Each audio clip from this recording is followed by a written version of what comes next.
우리 친구들 반갑습니다. 디딤돌 초등 고학년 독해력 함께하고 있습니다. 3권 내용이고요. 지난 시간에 이어서 오늘은 이제 두 번째 시간인데 지문도 두 번째 지문이네요. 영역은 인문 영역입니다. 자, 이 글 혹시 미리 본 친구들 있는지 모르겠는데 재밌는 글이죠. 뭔가 생각하게 돼요. 약간 철학적인 그런 내용을 담고 있습니다. 한번 보죠. 공자맹자와 더불어 대표적인 동양 철학자로 불리는 장자의 본명은 장주로, 장자는 다른 사상가들처럼 그의 성씨를 따 부르는 호칭이다. 풀이하면 장자란 장씨성을 가진 선생님, 이렇게 이해할 수 있는 거죠. 그는 당대 학문적으로 따라올 자가 없을 정도로 뛰어나 그를 모셔가려고 하는 사람들이 줄을 이었다. 그래요. 우리나라 작품 중에도 장자의 그 이론을 담은 작품들이 꽤 있어요. 이분이 정말 대단하신 분이에요. 그거 있잖아요. 내가 자다가 꿈을 꿨어요. 근데 꿈에 나비가 나왔어요. 근데 꿈을 깨서 생각해 보니까 내가 나비 꿈을 꾼 것인지 아니면 지금 현실이 나비가 꿈을 꾸고 있는 상황인지, 그러니까 나비의 꿈속에 나온 장자인지 아니면 내가 나비 꿈을 꾼 것인지, 그러니까 뭐가 현실이고 뭐가 꿈인지 우리가 확실히 구분할 수 있을까? 이런 얘기를 하셨습니다. 근데 그럴 수도 있잖아요. 지금 우리의 현실이 꿈이고 우리가 꾸는 꿈이 사실은 그게 진짜 현실인 거. 실수도 있잖아요, 여러분. 장자입니다. 자, 장자는 세상에 쓸모없는 사람이 되고자 했다. 이것이 유명한 무용지용, 즉 쓸모없음의 쓸모이다. 무용지용, 쓸모없음의 쓸모. 다음 우화를 통해 쓸모없는 것이 크게 쓸모있다는 장자의 말을 이해해보자. 자, 첫 번째 문단에서는 장자라는 사람과 함께 그의 무용지용에 대해서 소개를 하고 있습니다. 쓸모없음의 쓸모인데 이게 무슨 뜻일까 보죠. 자, 이제 우화예요. 나문단부터 내용은 우화의 내용입니다. 우화의 내용. 장석이라는 뛰어난 목수가 제나라로 가다가 고건이라는 곳을 지났다. 그곳엔 토지신을 모신 사당에 커다란 상수리 나무가 있었는데 어찌나 큰지 그 크기는 수천 마리의 소를 가릴 정도였다. 둘레는 100아름이나 되고 높이는 산을 내려다볼 정도였다. 나무의 높이가 산을 내려다볼 정도라는 거예요. 이게 실제인가 싶을 정도로 어마어마한 나무입니다. 그러나 장석은 거들떠보지도 않고 나무를 지나쳤다. 아니 목수인데, 명색이 목수인데, 뛰어난 목수인데 이 나무를 보고 지나쳐요. 장석의 제자는 넉넉히 나무를 보다 뒤늦게 장석에게 달려와 물었다. 선생님을 따라다닌 이후로 이처럼 훌륭한 나무를 본 적이 없습니다. 그런데서 어째서 선생님께서는 그냥 지나쳐 버리셨는지요? 장석이 말했다. 예끼 그런 소리 말게. 저건 쓸모없는 나무야. 저 나무로는 아무것도 만들 수 없다네. 아무 쓸모가 없었으니까 저렇게 커다랗게 자랄 수 있었지. 그럴듯도 하네요. 저 나무가 되게 쓸모있는 나무였다면 저렇게 클 때까지 다른 목수들이 놔뒀겠냐고요. 벌써 베어서 뭐 가구를 만들든 집을 만들든 했겠지. 근데 얼마나 쓸모가 없었으면 저렇게 클 때까지 아무도 안 건드렸겠느냐 말이에요. 그럴 수도 있을 것 같은데. 자, 저건 쓸모없는 나무다. 저 나무로는 아무것도 만들 수가 없다. 아무 쓸모가 없었으니까 저렇게 커다랗게 자랄 수 있었다라고 하는 것은 장석이라는 사람의 생각입니다. 그죠? 자, 우화는 여기서 끝나지 않고요. 계속 이어집니다. 이 우화는 장석의 꿈에 상수리 나무가 등장해서 꾸짖는 장면으로 이어진다. 그러니까 너는 어째서 이 말을 하는 사람은 누구냐면 사람이 아니라 나무고요. 상수리 나무고 여기서 너가 바로 누구냐면 앞서 나왔던 목수 장석이에요. 너는 어째서 나를 쓸모 있는 나무에 비교하느냐? 그러니까 흔히 말하는 쓸모 있는 나무라고 하는 거는 뭐냐면 이제 뭐 열매를 맺거나 하는 나무들이죠. 사과나 배, 귤나무는 그 열매, 우리가 이제 흔히 얘기하는 세상에서 흔히 얘기하는 쓸모예요. 그 쓸모 때문에 가지가 뜯기고 부러진다. 열매를 맺기에 그토록 괴로운 삶을 사는 것이다. 그러니까 세상의 쓸모가 오히려 나무들에게는 괴로운 삶을 살게 되는 원인이야. 그래서 제 수명을 다하지 못하고 도중에 죽고 만다. 열매를 뜯기다 이제 죽고 만다는 거죠. 세상 일에 휘둘려 버린 것이니 모든 것이 다 이와 같다. 나는 쓸모없기를 바란 것이 오래되었다. 여러 번 죽을 고비를 넘기고 이제야 완전히 그렇게 되었다. 이것이 나의 쓸모이다. 만약 내가 쓸모 있었다면 이처럼 클 수 있었을까? 그리고 너나 나나 모두 하찮은 존재이다. 그런데 너는 어째서 상대만 하찮다고 하느냐? 죽음을 앞둔 쓸모없는 인간이 어찌 쓸모없는 나무에 대해서 알 수 있을까? 오, 상수리 나무의 잎을 대신해서 장자의 얘기를 하고 있는 것 같죠. 그러니까 흔히 말하는 세상의 쓸모라고 하는 것이 뭐 다 쓰여요. 세상에서 필요로 하니까 막 다 쓰여요. 그러나 그게 본인에게는 별로 좋은 게 아니에요. 가지가 뜯기고 심지어 부러지고 나중에는 제 수명을 다하지 못하고 죽는다고. 근데 세상에서 말하는 그 쓸모가 없는 나는 그 쓸모 없음 덕분에 자신의 본 모습을 유지한 채로 이렇게 굳건히 살아있게 되었다는 거죠. 그게 바로 나의 쓸모라는 거예요. 그리고 너나 나나 하찮은 존재인데, 아니 열매 좀 맺어서 쓰이거나 열매를 못 맺고 뭐 사람들 사이에서 쓸모가 없다 해가지고 있는 거나 무슨 그 큰 차이가 있냐는 거야. 하찮은 존재이기는 다 똑같지 않냐는 거죠. 그죠, 여러분? 저는 우주적 관점에서 볼까요? 우리 지구상의 인간을 비롯한 뭐 수많은 생명체들, 저 세균이나 박테리아 이르기까지 뭐가 더 우수하고 뭐가 더 하찮다라고 우주적 관점에서 봤을 때 기준 나눌 수 있을까요? 누구나 할 거 없이 찰나의 순간을 생명을 유지하다 갈 뿐인 거죠. 어째서 상대만 하찮다고 하느냐. 우리가 이 글을 읽고 있는 우리가 꾸지람을 들은 것만 같습니다. 여기까지가 우화의 내용이에요. 쓸모없음은 그저 쓸모없음으로 그치지 않는다. 상수리나무는 그 쓸모없음이야말로 오히려 큰 쓸모라고 말한다.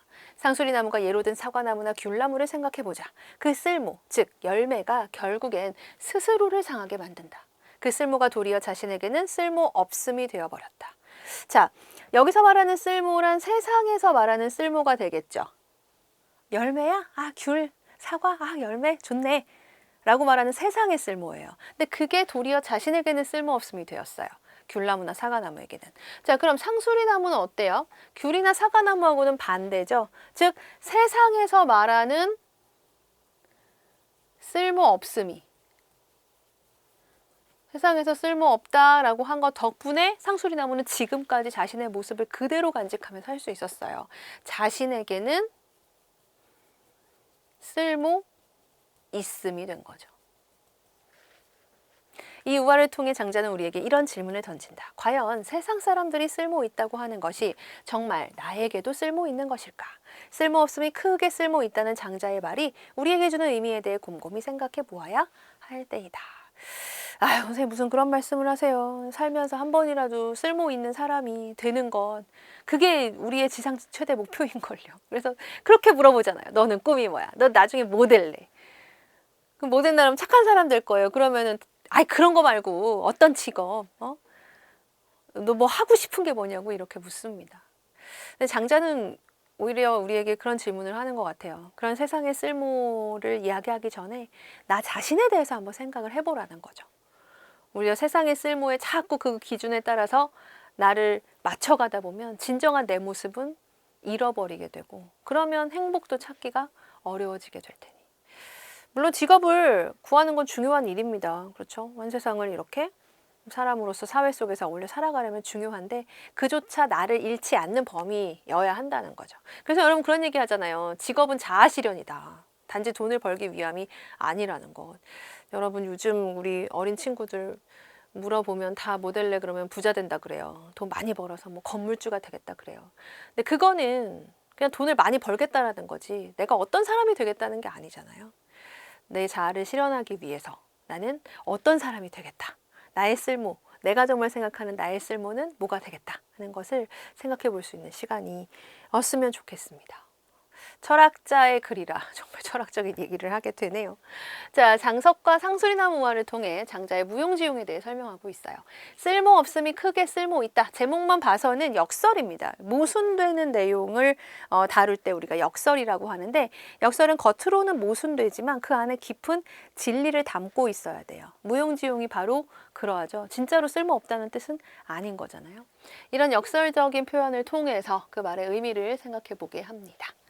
자, 글의 구조를 보시면 가에서는 장자와 그의 무용지용에 대한 소개가 나와 있고요. 나와 다가 이제 우화의 내용이죠.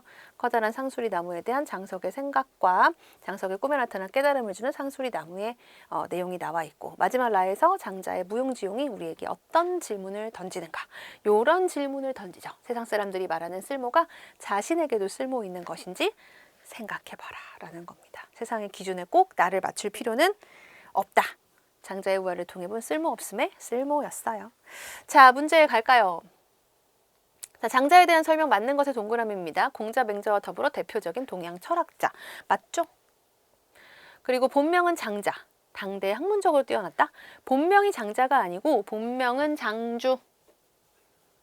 그래서 2번만 동그라미가 없어요. 3번도 맞죠? 후대 사람들에게 쓸모없는 것이 크게 쓸모있다. 무용지용 가르침을 전하고 있습니다.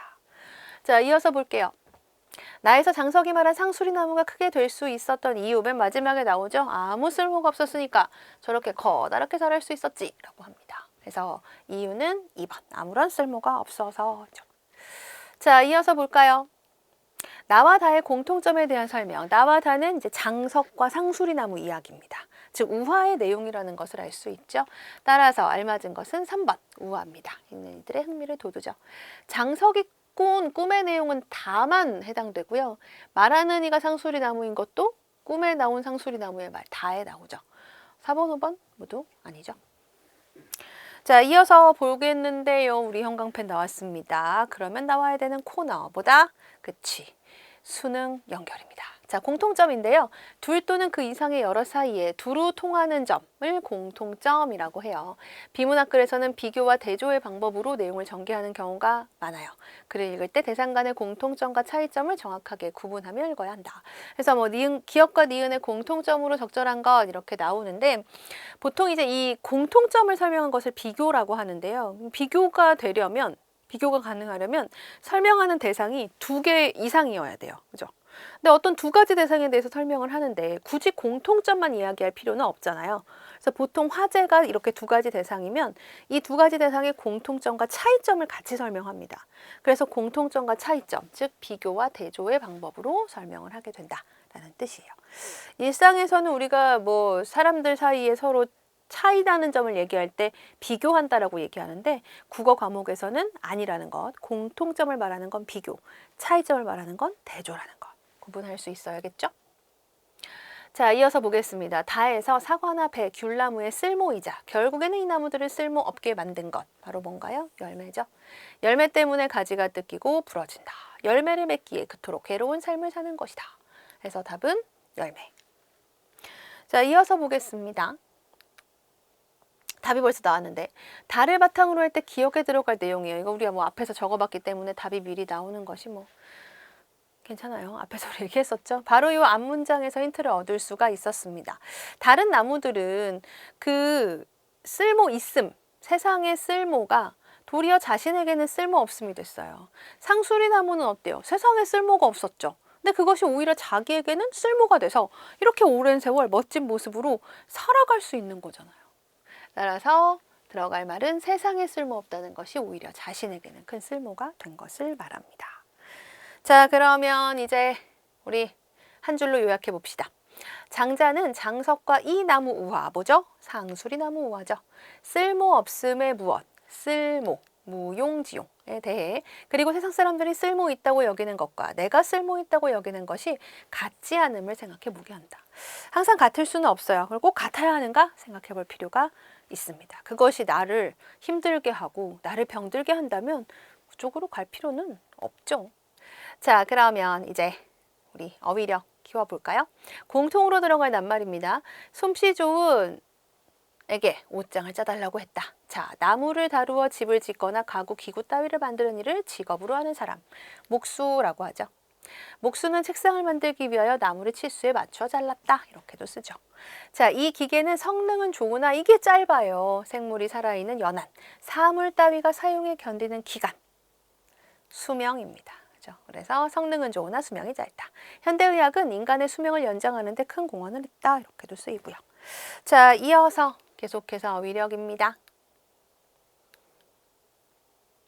자, 알맞은 것을 찾는 거예요. 그는 잘못을 저지른 아이를 호되게 꾸짖었다. 꾸짖었다. 뭐가 맞을까요? 꾸짖었다가 맞아요. 받침이 지읒이에요. 그래서 발음도 꾸짖었다예요. 여러분, 꾸짖었다 아니에요. 자, 이어서 아기는 바람에 날리는 민들레의 꽃씨를 넋놓고 보았다. 넋. 받침은 기역, 시옷, 겹받침입니다. 헷갈리면 안 되겠죠? 자, 그는 어제의 기억을 곰곰이 더듬어 보았다. 이거 정말 많이 헷갈리는데 곰곰일까요? 곰곰희일까요? 곰곰이입니다. 곰곰이. 자, 이와 희. 이게 뭐 규칙이 있기는 있는데 항상 그 규칙이 적용되는 건 아니에요. 항상 들어맞는 건 아니어서 여러분 할 수 없습니다. 그냥 그 낱말의 정확한 표기를 그때그때 알아두는 것이 좋아요. 곰곰이가 맞아요. 곰곰희 아닙니다. 자, 이어서 가보도록 할까요? 자, 이번에는 빈칸에 들어갈 낱말을 완성하면 돼요. 뜻을 참고해 봅시다. 신라, 땡대. 일이 있는 바로 그 시대를 뭐라고 하나? 당대라고 합니다. 신라 당대 최고의 문장가로 평가받았던 그는 후손들에게 많은 것을 남겼다. 자, 이솝 이것 많이 얘기하죠? 우화입니다. 이솝 우화가 하나의 단어가 아니에요, 여러분. 이솝이라는 사람은 얘기했네요. 작가예요. 작가 이름이고 이솝이라는 사람이 쓴 우화라는 뜻인데요. 우화는 인격화한 동식물이나 기타 사물을 주인공으로 하여 그들의 행동 속의 풍자와 교훈의 뜻을 나타내는 이야기. 그러니까 우화 속의 주인공은 사람이 아니에요. 사물 또는 동물 또는 식물입니다. 앞서 우리 그 장석과 상수리나무 이야기에서도 주인공이 상수리나무였던 것처럼 상수리나무가 사람처럼 말하잖아요. 깨달음을 막 주잖아요. 이렇게 인격화한 동식물이나 기타 사물이 주인공이 되는 이야기가 우화입니다. 이솝이라는 사람이 이 우화를 많이 썼어요. 그래서 우리가 알고 있는 이솝 우화 보면 다 동물 나오죠. 동물 많이 나오죠. 이어서 조상의 신주를 모셔놓은 집을 뭐라고 하는가? 요즘 이거 모르는 친구들 많을 텐데 예전에는 그 사대부집에 다 이게 있었어요. 조상의 신주를 모셔놓은 집, 바로 사당입니다. 사당에 조상의 미패를 모시고 자주 찾아뵙는 것이 도리이다. 이렇게 쓰죠. 자, 이번 시간 내용은 여기까지입니다. 다음 시간에 새로운 내용으로 다시 올게요.